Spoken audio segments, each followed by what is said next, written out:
अस्सलाम वालेकुम दोस्तों, मैं हूं सईद रहमान और आप देख रहे हैं अल सईद इन उर्दू इनसाइट।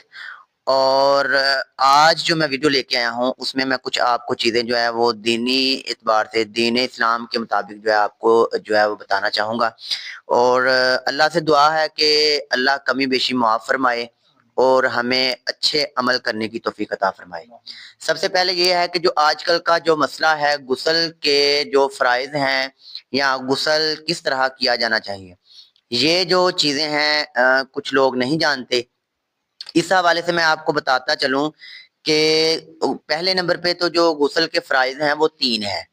3 फ़राइज़ ये हैं कि पहले तो आपने 3 मरतबा मुँह में पानी डालना है और गरगरे करने हैं, हलक तक जो आपका पानी जो है ना वो जाए।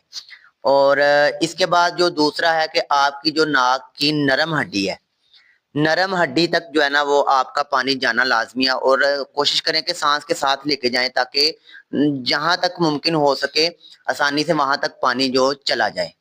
इसके बाद जो तीसरा फर्ज है वो ये है कि पूरे बदन पे पानी बहाना।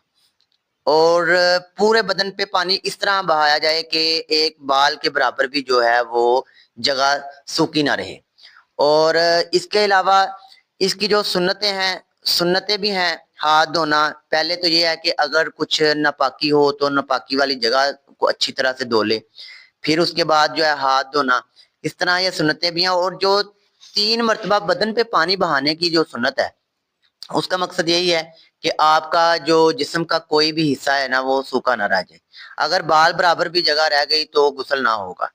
तो इसके बाद जो है अब वुजू की तरफ आते हैं। तो वुजू के 4 फ़राइज़ हैं। वुजू के फ़राइज़ में जो है वो पहले नंबर पे तो ये है कि मुंह धोना। मुंह अब ये है कि माथे से लेके जहां से बाल शुरू होते हैं और ठोड़ी तक। और इसके बाद जो है एक कान की लू से लेके दूसरे कान की लू तक। और इसके बाद जो है वो कोहनियों समेत जो है ना आपने बाजू धोने हैं। फिर जो तीसरा फर्ज है वो है सर का मसा। ठीक है। और सर के जो सर का मसा है उसके बाद है जी जो चौथा फर्ज है वो है पाँव धोना, टखनों समेत जो है ना वो अच्छी तरह से पाँव धोना।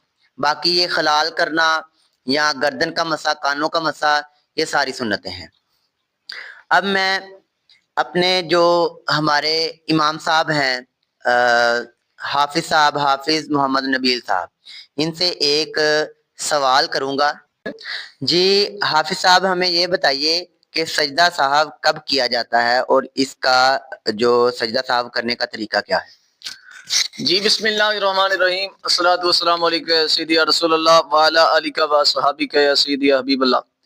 देखिए जी, सजदा सहू हम पर तब वाजिब होता है जब हम नमाज में कोई गलती कर जाएं। गलती को इस लेवल की कर जाएं कि हम नमाज में सूरत पढ़ रहे हैं, उस सूरत वो हमें भूल गई है, हमें बाद में याद आ गया है अत्तहियात से पहले पहले, तो फिर हम पर सजदा सहू करना वाजिब होगा।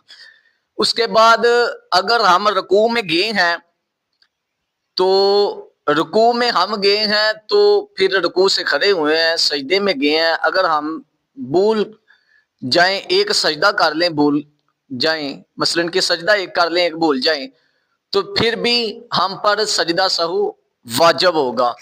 उसके बाद नमाज में से हमारे से कोई ऐसी गलती हो जाए कि वो गलती कहलाने के काबिल हो। मसलन मैं एक मिसाल देता हूं कि नमाज हम पढ़ रहे हैं, नमाज में हम कोई भी ऐसा लफ्ज है जो गलत पढ़ चुके हैं, तो हमें यह भी पता है कि हमने गलत पढ़ा है, तो सजदा सहू हम पे वाजिब होगा। जी शुक्रिया। अभी जो है हम इस वीडियो को इख्तिताम पज़ीर करने की जो कोशिश करते हैं।